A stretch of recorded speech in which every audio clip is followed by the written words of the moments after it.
So here we are, Thursday. Head gasket's on. I think we're gonna put a carburetor on there, but we're gonna get on to this guy since we're gonna be waiting on parts for that. So what we're gonna do tonight, hopefully, is get the seat removed, get these pins removed, and possibly even get this top cover pulled off. So I gotta find some penetrating oil while we're all right here. We're gonna see what we can manage to do tonight. Unfortunately, it's about time to go to work today, and yeah, you know, gotta go, gotta pay the bills, so you gotta go to work. But anyways, we'll look around the mess. Hopefully, I got parts stored downstairs. I got cans of penetrating oil. I got that cabinet there that I wanted to put on the other side of the garage, and haven't gotten to doing that yet. For whatever reason, it hasn't happened. Let's lube all that up. MMR nuts up there, so let's lube those up, because that's where we're going to hook a chain to once we pull this seat off.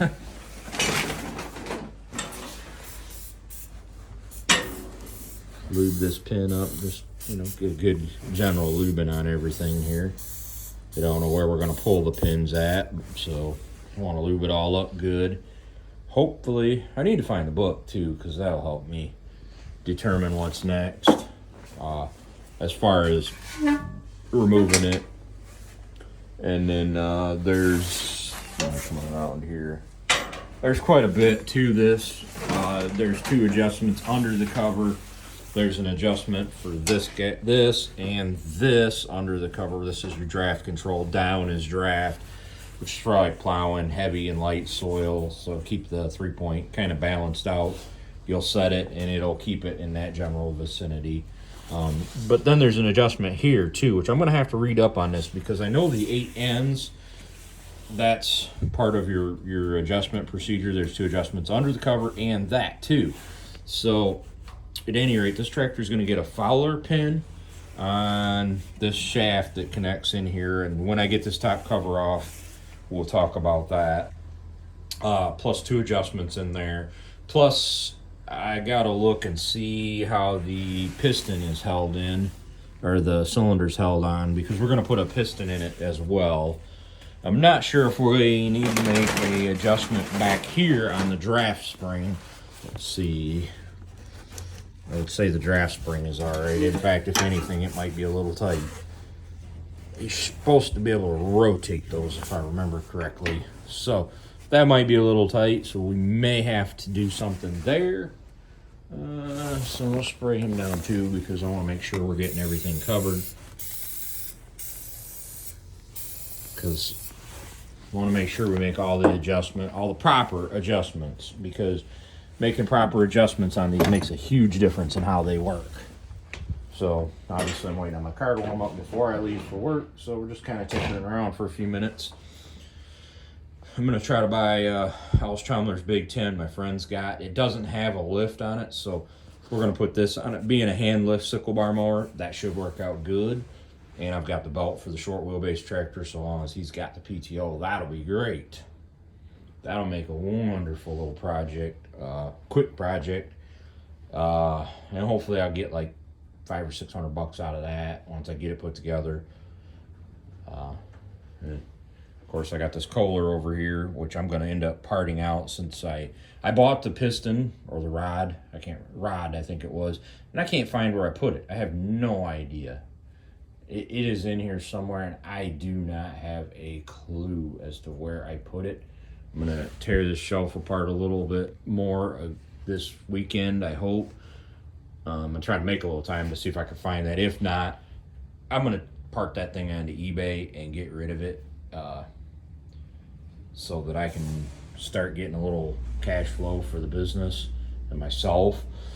Because that's how we're going to make some money. But yeah, I got Panzer parts in here. The frame's outside. I'm going to build that. That's actually a T50. Biggest telltale is the fact that there's no bushing in there. Right here would be a bushing. Sorry, I'm a little scatterbrained this morning, but wasn't really prepared to do much for content today, and so I was just going to do a couple shorts, and that was about it. But at any rate, we got this NAA in. Let me grab a light. I want to show something to you folks too while we're at it, so bear with me here for a minute.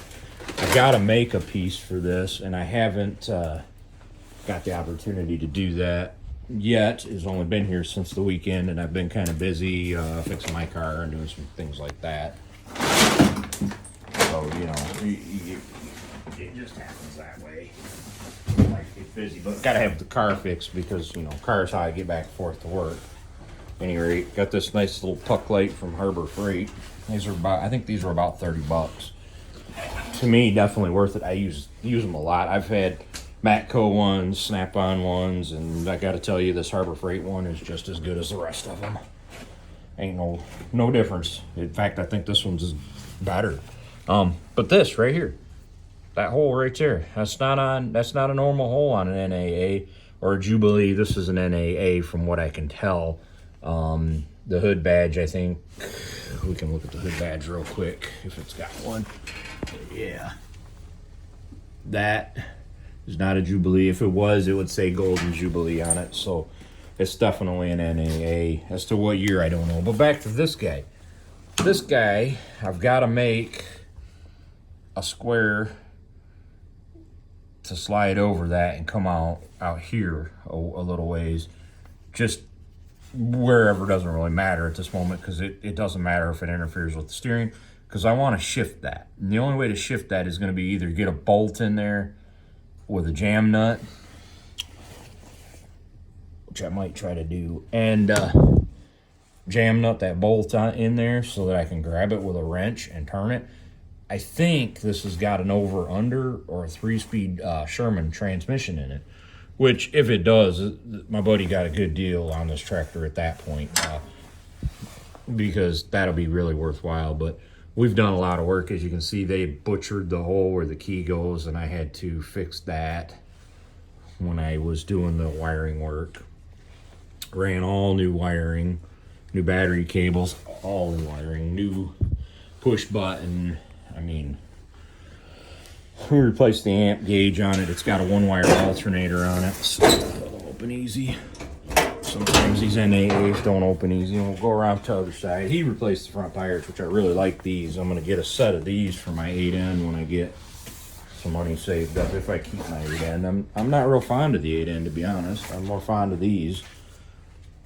But we added a nice little fuse block with spade fuses rather than the glass fuses, and just basically really tried to run the wiring to make it look good and original and factory. He plans to mow his yard with this. He's got a finished mower and whatnot, so if we can make some things do good on it, he'll be really happy.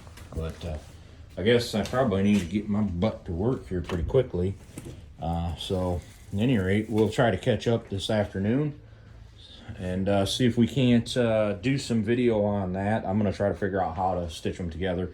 Not really sure how yet, but we'll try and figure it out, because obviously we're going to be into it. There's the piston. We're going to hone that cylinder out. There's our new Fowler pin.